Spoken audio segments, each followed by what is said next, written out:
నమస్తే. శ్రీమాత్రే నమః. శ్రీ గురుభ్యో నమః. మనకి ఖగోళ శాస్త్రంలో గ్రహాలు తిరుగుతూ ఉండడము, ముందుకు వెళ్ళడము, తిరిగి వెనక్కి రావడము, ఇలా ప్రతి నిత్యము ప్రతి క్షణము ఈ గ్రహాల యొక్క సంచారము జరుగుతూనే ఉంటుంది. ఆ క్రమంలోనే మనకి ఇప్పుడు మే నెలలో 14వ తారీఖున రాత్రి 10:36 నుంచి అక్టోబరు 18 సాయంత్రం 7:36 వరకు అనగా May, June, July, August, September, October అనగా 6 నెలల పాటు గురువు తన వక్ర స్థితిలో మిథున రాశిలో సంచారం చేస్తున్నాడనమాట. అయితే ఈ సంచార మూలకంగా ఎవరెవరికి ఎట్లా ఉండబోతోంది?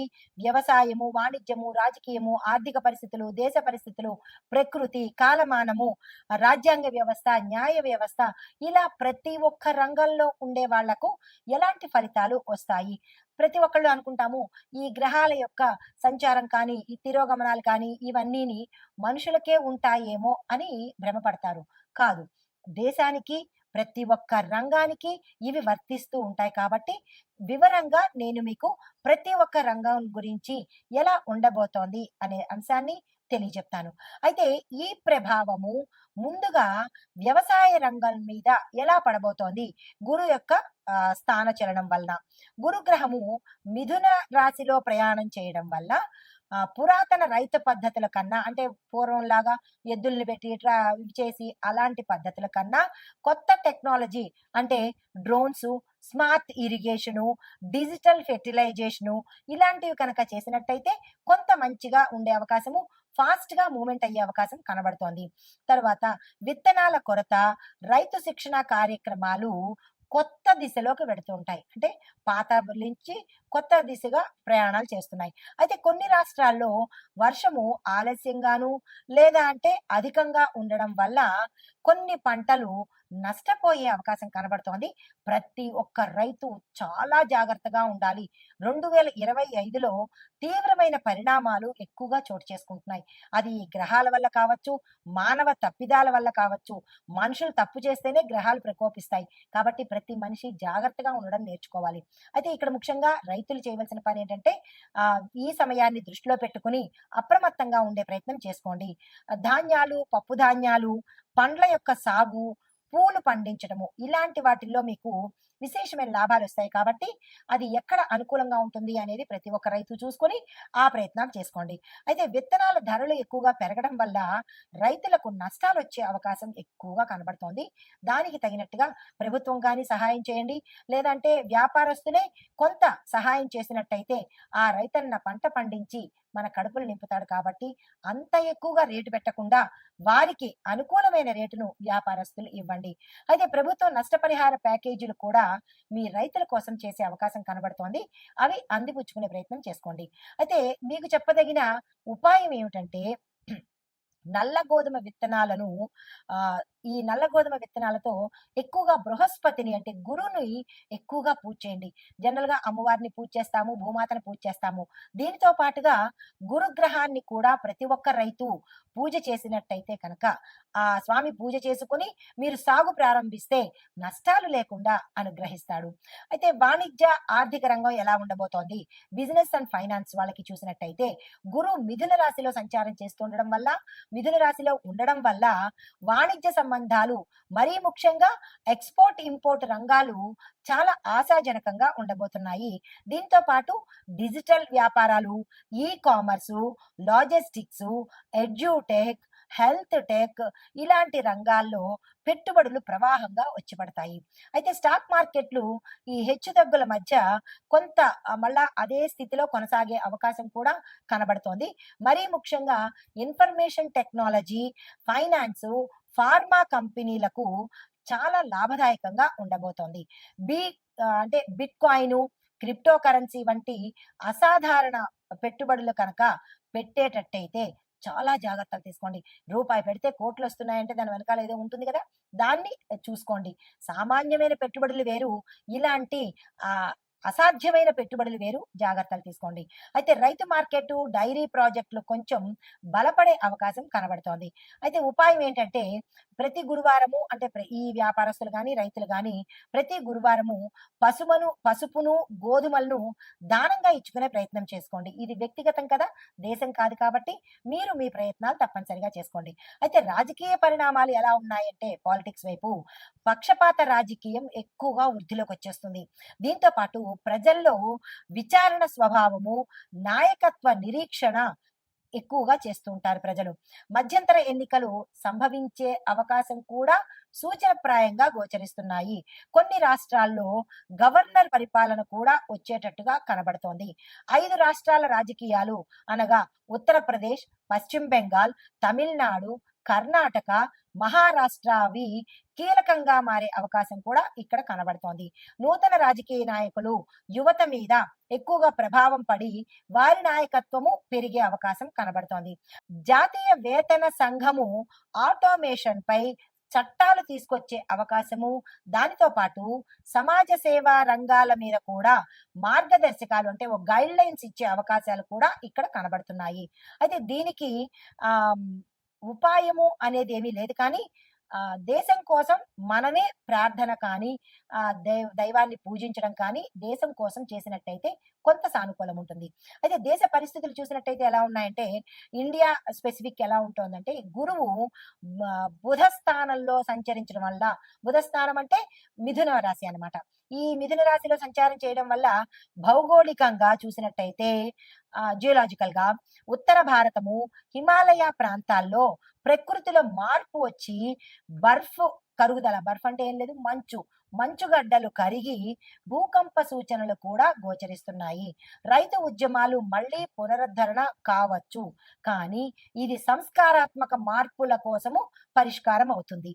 విద్యా విధానంలో కొత్త పరీక్షా విధానాలు కూడా ప్రవేశపెట్టడం జరుగుతుంది. ఇంటర్నేషనల్ బోర్డుని మనము అనుకరించేటట్టుగా గోచరిస్తోంది.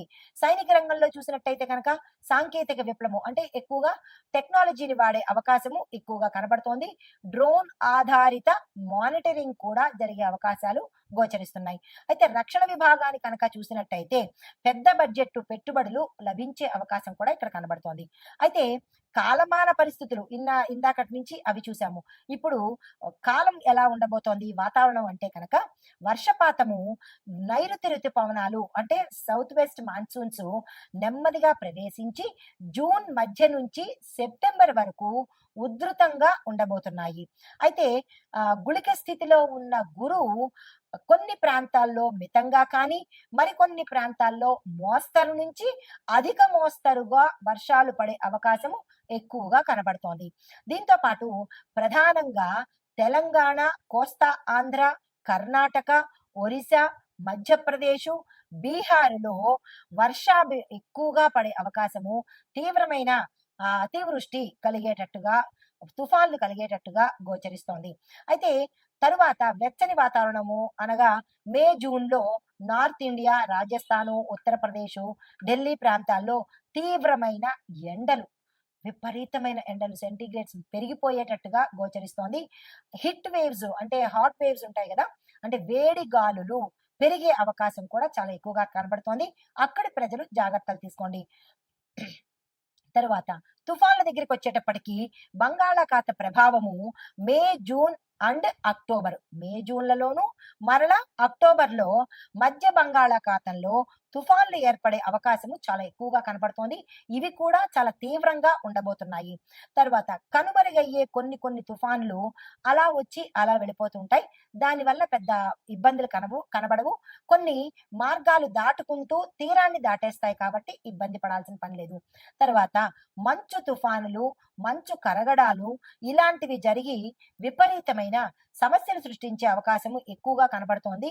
అది నార్త్ ఇండియా సైడు, హిమాలయాల సైడు ఇవి ఎక్కువగా గోచరిస్తున్నాయి. అక్కడి ప్రాంతం ప్రజలు జాగ్రత్తలు తీసుకోండి. తర్వాత ప్రకృతి విపత్తులు ఏంటంటే కనుక ఆగస్టు, సెప్టెంబర్ సమయంలో పలు రాష్ట్రాల్లో వర్షాలు ఎక్కువగా పడి వరదల్లో ఎక్కువగా వచ్చేటట్టుగా కనబడుతోంది. లోతట్టు ప్రాంత ప్రజలు ఇప్పటి నుంచే జాగ్రత్తలు తీసుకోండి. కనీసం 3, 4 రాష్ట్రాల్లో విస్తృతంగా భారీ వర్షాలు, అతి భారీ వర్షాలు, నీటి ముంపు, నదులు పొంగి పొర్లిపోయే అవకాశాలు కూడా గోచరిస్తున్నాయి. ముందస్తు చర్యలు తప్పనిసరిగా తీసుకోండి. దీంతో పాటు కొన్ని చోట్ల రాళ్లు దొర్లిపడి రహదారులు మూసుకుపోయే అవకాశం కూడా ఇక్కడ కనబడుతోంది. జాగ్రత్తలు తప్పనిసరిగా తీసుకోండి. తదుపరి రాశి మిథున రాశి. ఈ రాశిలో గురుస్థానము లగ్న స్థానంలోనే మీకు ఉన్నది కాబట్టి మీకు చెప్పదగిన ఫలితాలు విద్యార్థులకు పోటీ పరీక్షల్లో విజయం తథ్యము. అబ్రాడ్ వెళ్లే అవకాశాలు కూడా కనబడుతున్నాయి. దానికి సంబంధించిన ప్రణాళికలు వేసుకోండి. ఉద్యోగస్తులకు కొత్త ఉద్యోగాలు వచ్చే అవకాశము, తర్వాత శ్రద్ధతో పనిచేస్తే కనుక మీకు మంచి మంచి చేంజెస్ వచ్చే అవకాశం కూడా ఇక్కడ కనబడుతోంది. కాన్సన్ట్రేషన్ గాను డెడికేటెడ్ గాను వర్క్ చేసే ప్రయత్నం చేసుకోండి. అయితే వ్యాపారస్తులకు చూసుకున్నట్టయితే కనుక విదేశీ మార్కెట్లో మంచి మంచి అవకాశాలు వచ్చేటట్టుగా కనబడుతోంది. దానికి సంబంధించిన ప్రయత్నాలు ప్రారంభించుకోండి. వ్యవసాయదారులకు మీ యొక్క దిగుబడిలో స్పష్టమైన అభివృద్ధి మీరు కనిపించేటట్టుగా, అంటే మీకు కనిపించేంత డెవలప్మెంట్ లాభాలు మీకు అట్లా ఉండబోతున్నాయి అన్నమాట. దానికి సంబంధించిన ప్రణాళికలు ఏవైనా ప్లాన్స్ ఉంటే వేసుకోండి. ఆరోగ్యపరంగా చూసినట్టయితే మానసిక ఒత్తిడికి కొంచెం మీరు లోనయ్యే అవకాశం ఉంది. జాగ్రత్తలు తీసుకోండి. అంతగా స్ట్రెస్ ని తీసుకోకండి. అయితే కుటుంబ పరంగా చూసినట్టయితే కనుక నాయకత్వ గుణం మీకు పెరుగుతుంది. అంటే మీ కుటుంబంలోనే మీరు లీడర్గా ఉండబోతున్నారు. మీ లీడర్ తనము అంటే మీరు నాయకత్వ లక్షణాలు కుటుంబానికి అంతటికి మంచి జరిగే అవకాశం కనబడుతోంది. కాబట్టి మిమ్మల్ని ఫాలో అయితే కనుక మీ ఇంట్లో ఉన్న వాళ్ళు కానీ మీ బంధువులు కానీ కొంచెం మెరుగుపడేటట్టుగా గోచరిస్తోంది. మీ సలహాలు సహాయము చాలా ఎక్కువగా ఇంపార్టెన్స్ పెరిగే అవకాశం ఉంది. అయితే ఐటీ హస్తకళలు చూసుకున్నట్టయితే కనుక కొత్తగా మీరు ఏది చేస్తున్నా సక్సెస్ అవుతారు. ఆన్లైన్ ద్వారా లాభాలు పొందే అవకాశం కనబడుతోంది.